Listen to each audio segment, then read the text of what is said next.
O conflito entre Hamas e Israel vem agitando a política nos Estados Unidos. Principal aliado histórico do Estado judeu, o governo estadunidense prontamente se pronunciou. So in this moment, we must be crystal clear.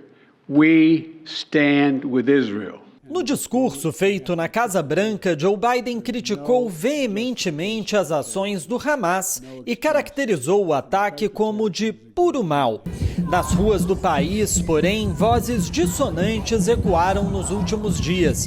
Em Nova York, manifestações pró-Palestina tomaram a Times Square, no coração da cidade. We're out here to say very clearly to our government that the way they're talking about Palestinians, the way that they're supporting the genocide of the Palestinians is unacceptable. We call for justice, and what justice looks like is rectifying the 75-year colonial mistake and crime on the Palestinian people, and we're looking for Palestinian liberation. Na quarta-feira, Joe Biden desembarcou em Tel Aviv para uma visita ao primeiro-ministro Benjamin Netanyahu. A situação é delicada e Biden parece estar em uma corda bamba. O conflito pode ter consequências reais na eleição do ano que vem. So there is a very strong support from Democratic voters traditionally in big cities in the U.S. For the sort of support for Israel.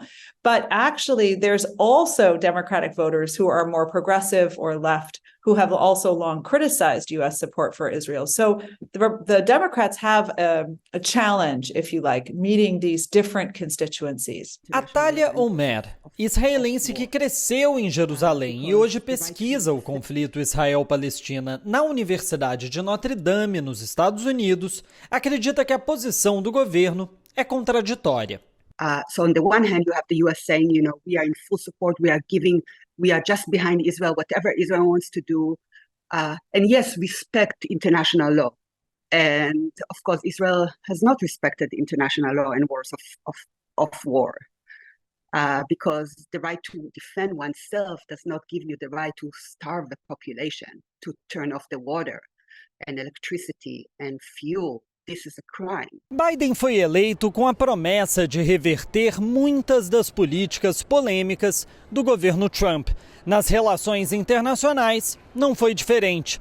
No caso do Oriente Médio, Trump autorizou a mudança da embaixada dos Estados Unidos em Israel para Jerusalém, se retirou do acordo nuclear do Irã e parou de financiar a Agência das Nações Unidas de Assistência aos Refugiados da Palestina.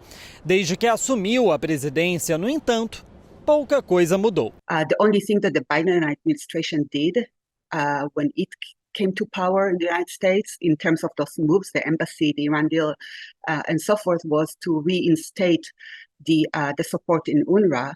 But this is, in many respects, it's an easy move because it puts the Palestinians as a humanitarian issue rather than a political issue.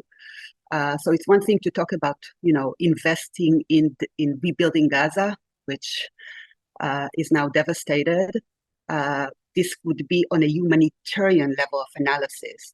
A human rights discourse would recognize the political aspirations and the desire to be free. Dentro dos Estados Unidos, a Casa Branca enfrenta dois problemas principais. Um deles é a dificuldade de aprovar o envio de apoios financeiros, tanto a Israel quanto à Ucrânia. O governo quer atrelar um ao outro em um bolo de 100 bilhões de dólares, algo que facilitaria a aprovação entre os republicanos. O segundo problema é a crescente onda de xenofobia. No início da semana, um menino de 6 anos de ascendência palestina foi morto em casa com 26 facadas. O assassino será julgado por crime de ódio. Além da promessa de autorização de entrada de ajuda humanitária em Gaza, a viagem de Biden a Israel deve ter poucos resultados concretos. Para Jenny Sowers, o país precisa repensar a tática na região. I think that the U.S. could more clearly recognize that the Palestinian situation, particularly in Gaza, but also in the West Bank, is not a solution.